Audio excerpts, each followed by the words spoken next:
All right, let's do a video and tutorial on manually creating a VPC. So I'm going to share my screen over on the right, and this is the environment that I want to create. I want to use the Ohio region, and I want to create a VPC with three subnets with the idea that I could create or put an EC2 instance in each one. Now, let me go over here to my account and go to VPC first. And if I were to start creating a network of VPC, and if I do VPC and more, notice that it gives me a maximum of three availability zones. And so if I got rid of the private ones, um, this doesn't really give me the opportunity to use all six of the availability zones that this particular region offers, which is North Virginia. So we've got two in California, three in Idaho, six in Northern Virginia. If I'm creating a VPC and I need the subnets and I need internet connectivity, then using this wizard, they used to call it the wizard, now it's called VPC and more. Um, it's really, really helpful, but it doesn't allow you to take advantage of all the resources because each of the availability zones is different. It's probably suitable for most cases to use this, but let's just say that you wanted to maybe load balance across six different availability zones in the Northern Virginia area. Well, I'm going to do this in Ohio just as a proof of concept. But my approach is something that can be used to really customize the number of subnets and the number of availability zones you would use in any of the regions, as opposed to the wizard, which is a little bit more restrictive. So again, we want to make it like this one. So the high level idea is a region, a VPC, a big one, and three different subnets. So let's go ahead and move forward. So the first thing I'm going to do is I'm going to create one and I'm going to call it the Midwest website. Probably should call it the Midwest VPC, but that's fine. I'm going to make this the biggest that it can be. And just for fun, instead of doing the 10.0 address range, I'm going to use another private range, 172.31.0.0/16. So this is the largest that I'm able to make a VPC. So this gives me, so if you do the math, 32 minus 16 is 16, and then it's 2 to the 16, which is 65,536 IP addresses will be available in this VPC for subnetting, for dividing out and giving out to each of the subnets. All right, I think that's all that I need for that. So we have successfully created this network. Now we need to subdivide it because you can't put an EC2 instance or something that uses an IP address directly into the VPC. You have to first subdivide it into subnets, and then you can associate those IP addresses with services. Okay, so the next thing I'm going to do is go over here on the left and select subnets, and I'm going to eventually create three. Let's go ahead and create the first one. So where am I going to put it? What am I going to be subdividing? I'm going to be subdividing this VPC that I just created. And I'm going to scroll down and I'm going to call this Midwest Subnet 1. And I will use the first availability zone. So as I was saying before, if I was working in Northern Virginia or something, instead of working with three different availability zones, I could have six. So I could have six different subnets. All right, and then how big do I want to make this one? I will choose this range, 172.31.0.0/20. So this is giving me 4,096 out of the 65,000 in change. All right, and then I've already done the math. You can go out there if you know when you want to subdivide things. You can go out and find subnetting calculators. It sounds complicated, but it's just a simple idea. You know how big your overall one is, you know how many subnets you want to make, and so the calculators will tell you exactly like what the CIDR notation would be for completely independent, non-overlapping blocks, if you will. All right, so I'm going to add another one. Call this one Midwest Subnet 2. I'm going to put this in the second availability zone, and this range will be 172.31.16.0/20. And then lastly, I'm going to make a third one, Midwest Subnet 3. And I will put this in the third one, and the range for this one will be this. All right, and I'm good to go. So I will click Create Subnet, and that will create all three subnets. If I want to investigate them, let me go click on subnets here, and we can see that for the VPC that I just created, if I expand this out, that these are the three named subnets I created. And if I scroll over, I can see their address ranges here, and I can see how many IP addresses are available in each of those subnets currently. Awesome. And just since we're doing a video just for fun, I can ad lib a little bit. Notice that it said it's creating 4,096 IP addresses, and it says that only 4,091 are available. So when you create a subnet, some of the IP addresses are automatically allocated to services within the subnet. So you always have to have a subnet be a little bigger than you're planning on using because um, it automatically steals some of them for services like DHCP, for example. All right, let's go ahead and consider some of our other issues. If we're going to have a public subnet, meaning that these things have access to the internet, then we need an internet gateway attached to our VPC. And then we need a route table that has visibility to that internet gateway. And then we need to attach each of those route table or that route table to each of these subnets. So there's a few things that we have to do. So the first thing I'll do is create an internet gateway, and I will call it the Midwest VPC Gateway, and it is created. And it prompts us to say, hey, you probably intended to use this right now. It's basically alienated. It's not attached to anything. It's not working, not doing anything useful. So it becomes useful when we attach it to a VPC. So we could either click here or click here. I will choose to click here, attach to a VPC. And here is the only VPC in this region that does not have an internet gateway attached to it. So it says enables it to communicate with the internet. So here we go. I will attach it. Fantastic. Okay.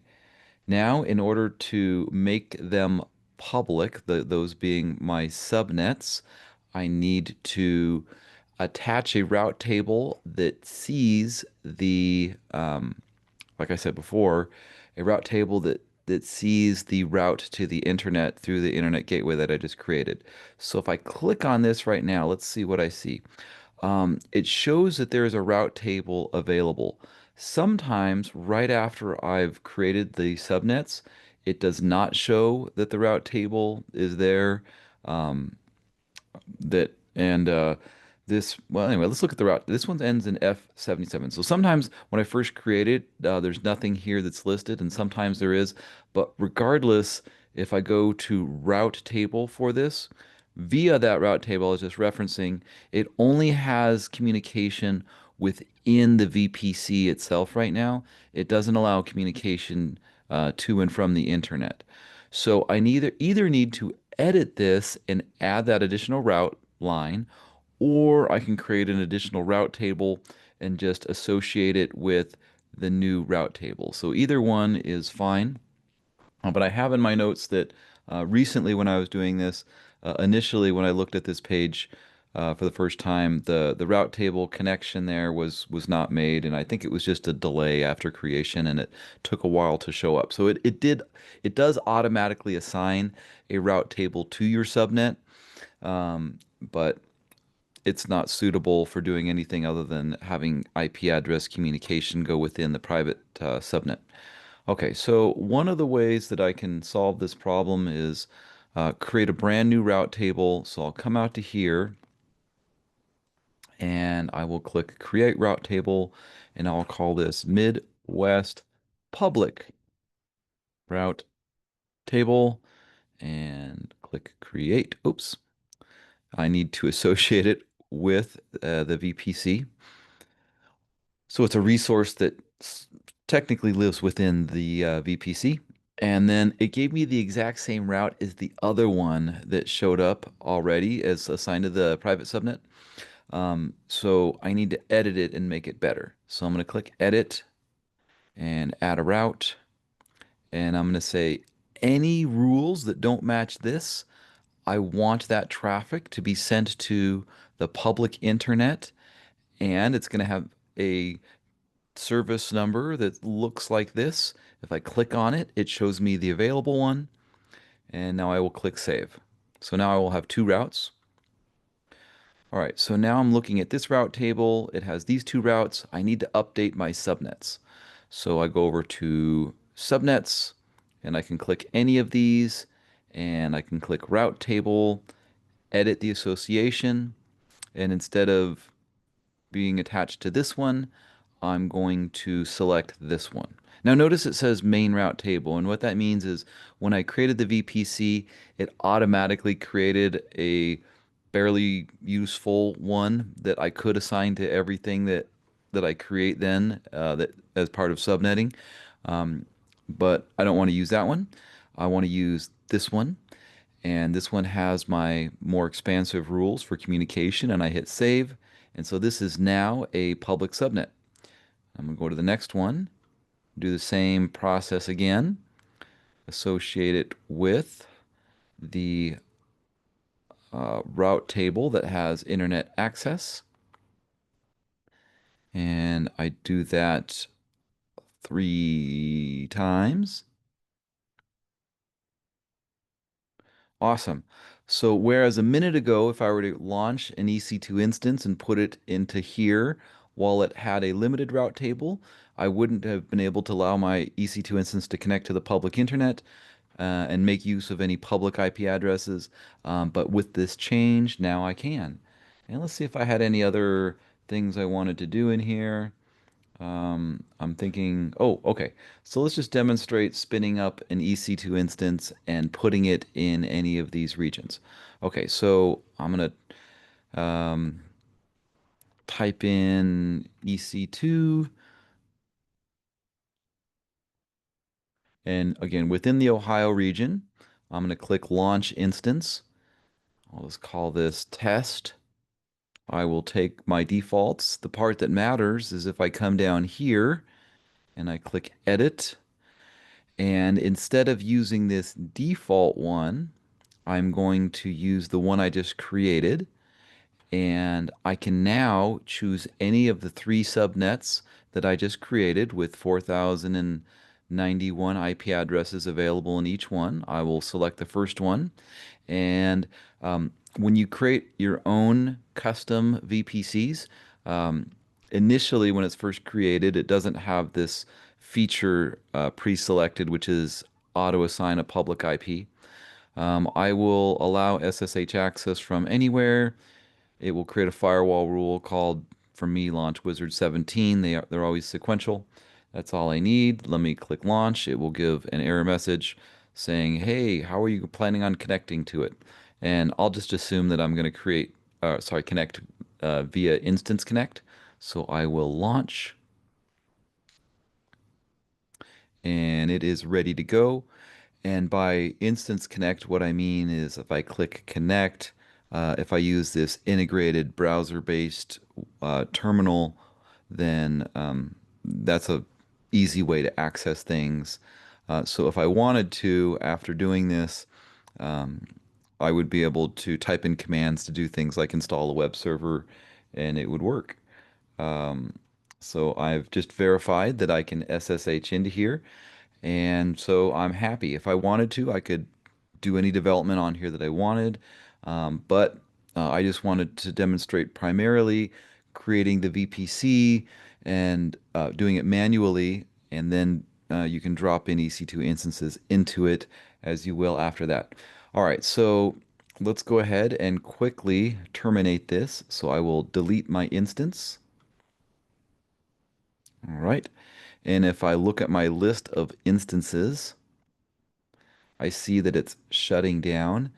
Now, another thing that I want to do, I'll do this in another tab, is I'll come over here to where it says VPC, and I'd like to delete all of the resources that I just created. So that means I want to delete the internet gateway, I want to delete the VPC, I want to delete the three subnets, I want to delete the route table, and I can do that all in one shot. If I select this option among my list and then go Actions Delete VPC. But notice it says unable to delete, and it always says something if you were recently shutting down an EC2 instance, it always says something about a network interface. And what that means is that the the EC2 instance that I was using before that is shutting down um, was using IP addresses that are still locked into a virtual network card. And for what are the upshot of all of this is that you need to wait anywhere from like 1 to 2 minutes. And after 1 to 2 minutes, the virtual network card on this machine releases the IP address resource that it was using, or something to that effect. At any rate, the network card is not the virtual network card. It doesn't let go, and until it let goes, when this is changes from shutting down to terminated, until you see this terminated message, you can't delete the VPC. So we saw an error message a minute ago. Just for giggles, I'm gonna hit refresh. Now, if I click this and do delete VPC, now it's telling me all of the 5 things that are going to get deleted, which are in addition to the VPC itself. I'm going to confirm by hitting delete. And now all of that is gone. Okay, it looks like it's not gone, but if I hit refresh, my new VPCs are gone. My new route table's gone. My new internet gateway is gone. So everything's cleaned up. So that's nice when you can clean up a lot of resources all at one time. All right, that's it. I hope that that was helpful for you and that in the future you'll feel really confident in creating your own custom VPCs, and knowing that there's nothing in there that might be a problem, might be a security issue, etc. You've only got in the VPC the things that you created. So that's all I have for today. So I wish you a fantastic day. Bye.